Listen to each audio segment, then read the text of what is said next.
যেই বাংলাদেশে ধনীর ছেলে আরও ধনী হচ্ছে, যেই বাংলাদেশে নেতাদের ছেলেমেয়েরা বিদেশে গিয়ে লেখাপড়া করতে পারে, কিন্তু আমরা কেন আমাদের ছেলে মেয়েদেরকে স্থানীয় ভালো স্কুল কলেজে পড়াতে পারি না? বাংলাদেশে প্রত্যেকটা tempo stand, bus stand, truck স্ট্যান্ডে চাঁদাবাজি, হাটঘাট, মাঠ দখলের যে ইজারা ব্যবসা শুরু হয়েছে। আজকেও দেখবেন বাংলাদেশের বহু রাজনৈতিক দলের নেতারা সিঙ্গাপুরে মাউন্ট এলিজাবেথ হাসপাতালে চিকিৎসা নিচ্ছে, কিন্তু আপনার সদর হাসপাতালে গিয়ে দেখেন, মানিকগঞ্জের সদর হাসপাতালে প্রত্যেকটা সিঁড়িতে কুকুর বিড়ালের পাশে আমার দেশের নাগরিকরা শুয়ে আছে। টেবিল থেকে ফাইল নড়ে না, এই টেবিল থেকে ওই টেবিলে যায় না, নোট না দিলে, টাকা না দিলে কোনো সেবা পাওয়া যায় না। এই কেমন বাংলাদেশ? ন্যূনতম স্বাস্থ্য সেবা নাই।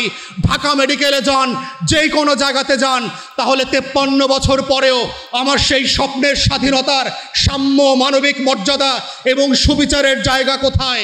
আপনি আদালত পাড়ায় যান, অবিচারে, মিথ্যা মামলায় মানিকগঞ্জ শুধু না, পুরো বাংলাদেশ ছেয়ে গেছে। প্রিয় মানিকগঞ্জবাসী, এবি পার্টির রাজনীতিটা কি? আমরা যারা নতুন করে বলছি, এত দলের ভিড়েও কেন নতুন রাজনৈতিক দলের প্রয়োজন হয়েছে? আমরা কেন বলছি যে পুরাতন বন্দোবস্তের বদলে বাংলাদেশে নতুন রাষ্ট্র কাঠামো গঠন করা দরকার, নতুন রাজনীতির প্রয়োজন হয়ে পড়েছে? তার প্রধানতম কারণ হচ্ছে গণ অভ্যুত্থান।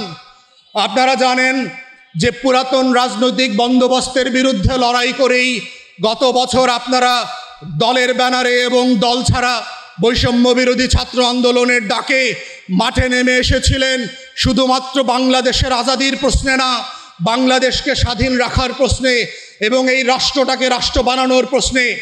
আপনাদের মনে থাকবার কথা, স্বাধীনতার ঘোষণাপত্রে 1971 সালের 17 এপ্রিল আমাদের প্রবাসী সরকার যেই ঘোষণাপত্র পাঠ করেছিল, সেখানে আমাদের স্বপ্নের রাষ্ট্রের কথা বলা ছিল যে এই রাষ্ট্রটা পরিচালিত হবে কিসের ভিত্তিতে? সাম্য, মানবিক মর্যাদা এবং সামাজিক সুবিচারের উপরে ভিত্তি করে। কিন্তু প্রশ্ন হচ্ছে, এই রাষ্ট্রের পরতে পরতে যদি আপনি তাকান, আপনার বাসা থেকে বের হওয়ার পরে আপনি যে রাস্তায় হাঁটেন, সেই রাস্তাটা কেন আপনাকে অ্যাক্সিডেন্টের দিকে ঠেলে দেয়? কেন বাংলাদেশে প্রতি মাসে 700-800 নাগরিক শুধুমাত্র মোটরসাইকেল অ্যাক্সিডেন্টে মারা যায়? কেন বাংলাদেশে প্রতি বছর লক্ষ লক্ষ মানুষ রোড অ্যাক্সিডেন্টে প্রতিবন্ধী হয়ে যাচ্ছে? কেন বাংলাদেশের এখনও 40-50% মানুষ দারিদ্র্য সীমার নিচে বাস করে? আপনাদের চারপাশে প্রচুর সরকারি অফিস আছে, কোনো সরকারি অফিসে ঘুষ লেনদেন করা ছাড়া আপনারা কেন সেবা পাচ্ছেন না?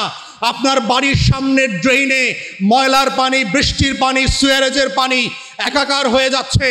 আপনার এই মানিকগঞ্জে তো ব্রিটিশ পিরিয়ড থেকে মন্ত্রীরা ছিলেন, প্রত্যেক দলের মন্ত্রী ছিল এই মানিকগঞ্জে। তাহলে কেন মানিকগঞ্জ আজকে অবহেলিত? কেন আপনাদের রাস্তাঘাটের চারপাশ এখনো ভাঙাচোরা অবস্থায় আছে? কেন মানিকগঞ্জের স্কুল কলেজের বেহাল দশা? কেন মানিকগঞ্জের প্রত্যেকটা পরিবারে আজকে বেকারত্বের অভিশাপ ঘুরছে? মাদক কেন? এইখানে মাদক এবং চাঁদাবাজিতে সিন্ডিকেটে ভরে গেছে। আপনাদের খোলা জায়গাগুলোতে মাদকের সংসদ বসে, সংসদের চকি বসে, ওই চকিতে ঘুষের আর লেনদেন হয় রাতের বেলার চাঁদার। এই রকম বাংলাদেশ গড়বার জন্য তো এই বাংলাদেশ রাষ্ট্র স্বাধীন হয় নাই। অতএব এই সাম্যটা কোথায়? যেই বাংলাদেশে ধনীর ছেলে আরও ধনী হচ্ছে, যেই বাংলাদেশে নেতাদের ছেলেমেয়েরা বিদেশে গিয়ে লেখাপড়া করতে পারে, কিন্তু আমরা কেন আমাদের ছেলে মেয়েদেরকে স্থানীয় ভালো স্কুল কলেজে পড়াতে পারি না? আজকেও দেখবেন বাংলাদেশের বহু রাজনৈতিক দলের নেতারা সিঙ্গাপুরে মাউন্ট এলিজাবেথ হাসপাতালে চিকিৎসা নিচ্ছে, কিন্তু আপনার সদর হাসপাতালে গিয়ে দেখেন, মানিকগঞ্জের সদর হাসপাতালে প্রত্যেকটা সিঁড়িতে কুকুর বিড়ালের পাশে আমার দেশের নাগরিকরা শুয়ে আছে। ন্যূনতম স্বাস্থ্য সেবা নাই। ঢাকা মেডিকেলে যান, যে কোনো জায়গাতে যান, তাহলে 53 বছর পরেও আমার সেই স্বপ্নের স্বাধীনতার সাম্য, মানবিক মর্যাদা এবং সুবিচারের জায়গা কোথায়? আপনি আদালত পাড়ায় যান, অবিচারে, মিথ্যা মামলায় মানিকগঞ্জ শুধু না, পুরো বাংলাদেশ ছেয়ে গেছে। তাহলে সেই ইনসাফের লড়াই করে যেই বাংলাদেশটা আমরা স্বাধীন করেছি, সেই বাংলাদেশের পরতে পরতে প্রত্যেক প্রত্যেকটা প্রতিষ্ঠানে কেন বেইনসাফির ঠিকাদারি জমেছে, কেন বকরাবাজদেরকে ছাড়া বাংলাদেশে কোনো ফুটপাতে হাঁটা যায় না, বাংলাদেশে প্রত্যেকটা tempo stand, bus stand, truck স্ট্যান্ডে চাঁদাবাজি, হাটঘাট, মাঠ দখলের যে ইজারা ব্যবসা শুরু হয়েছে, এই ব্যবসার মধ্য দিয়ে যে বাংলাদেশ তৈরি হয়েছে, এই বাংলাদেশের জন্য তো ৭১-এ আমাদের হাজার হাজার মুক্তিযোদ্ধারা জীবন দেয় নাই, লড়াই করে নাই, ১৪০০ শহীদরা গত বছর ৩৬শে জুলাই করে নাই। তাহলে আমার সেই স্বপ্নের বাংলাদেশটা কোথায়, যেই বাংলাদেশটার জন্য আমাদের রক্তের পরতে পরতে প্রত্যেক দিন আমি আপনি খুঁজি। প্রত্যেকটা সরকারি অফিসে গেলে মনে হবে আপনি ভিনদেশ থেকে এসছেন, এরা আপনার দেশের মানুষ না। টেবিল থেকে ফাইল নড়ে না, এই টেবিল থেকে ওই টেবিলে যায় না, নোট না দিলে, টাকা না দিলে কোনো সেবা পাওয়া যায় না। এই কেমন বাংলাদেশ? সেই বাংলাদেশটা বদলে দেবার যে রাজনীতি, সেই রাজনীতি কি আমরা বলছি সেবা এবং সমস্যা সমাধানের রাজনীতি। যেইটা জনগণের ভোগান্তি সেইটা দূর করবার রাজনীতি হচ্ছে সেবা এবং সমস্যা সমাধানের রাজনীতি। এবং আপনাদের যেটা কষ্ট, আপনাদের যেটা দুঃখ, যেটার জন্য লড়াই করা হচ্ছে এবি পার্টির রাজনীতি।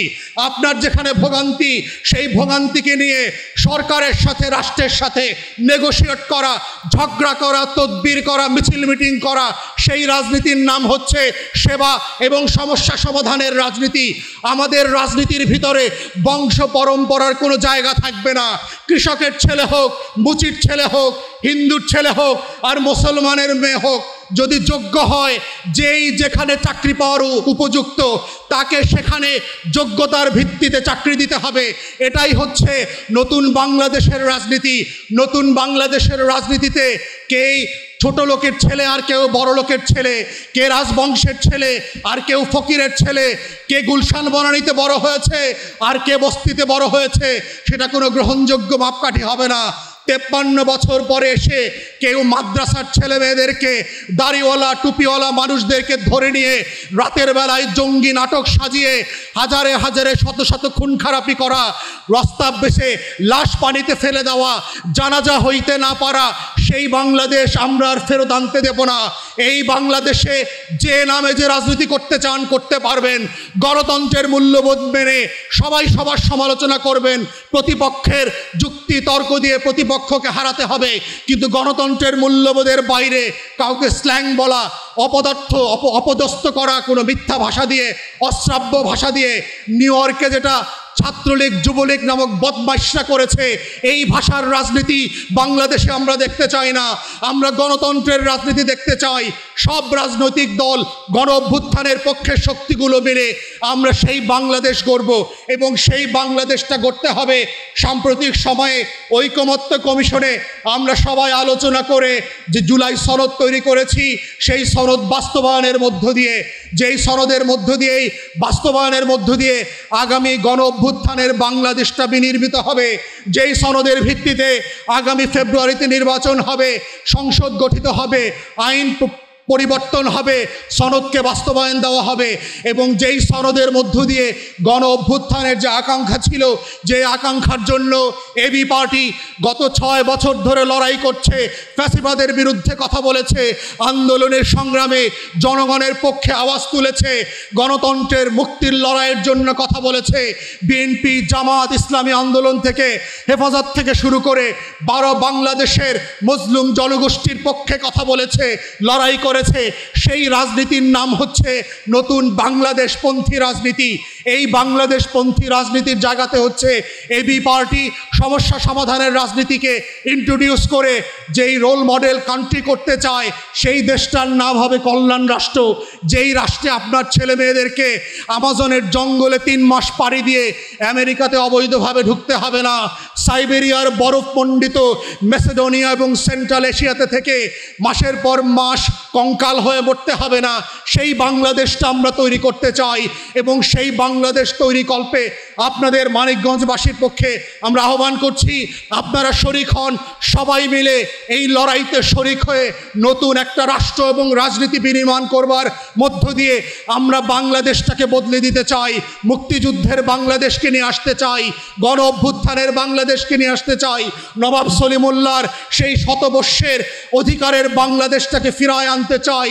লাহোর প্রস্তাবের ভিত্তিতে যেই পাকিস্তান রাষ্ট্র হয়েছিল কিন্তু অধিকার দিতে না পারার কারণে ব্যর্থ হয়েছে, সেই ব্যর্থতার কারণে বাংলাদেশকে আমরা হাঁটতে দিতে চাই না, বরং অধিকারের রাজনীতি প্রতিষ্ঠিত করে বাংলাদেশকে যেন জিতানো যায়, বাংলাদেশকে পৃথিবীতে সিঙ্গাপুর, মালয়েশিয়া, তাইওয়ানের মতো রাষ্ট্র বানানো যায়। সেই রাষ্ট্র বানানোর লড়াইয়ের নাম হচ্ছে এবি পার্টি, কল্যাণ রাষ্ট্র, অধিকারের রাজনীতি, সেবা ও সমস্যা সমাধানের রাজনীতি। সেই রাজনীতিতে সংযুক্ত হবার আহ্বান জানিয়ে আমার বক্তব্য এখানে শেষ করছি। মানিকগঞ্জবাসীকে অসংখ্য ধন্যবাদ মূল্যবান সময় ক্ষয় করে আমাদের সাথে থাকবার জন্য। আসসালামু আলাইকুম।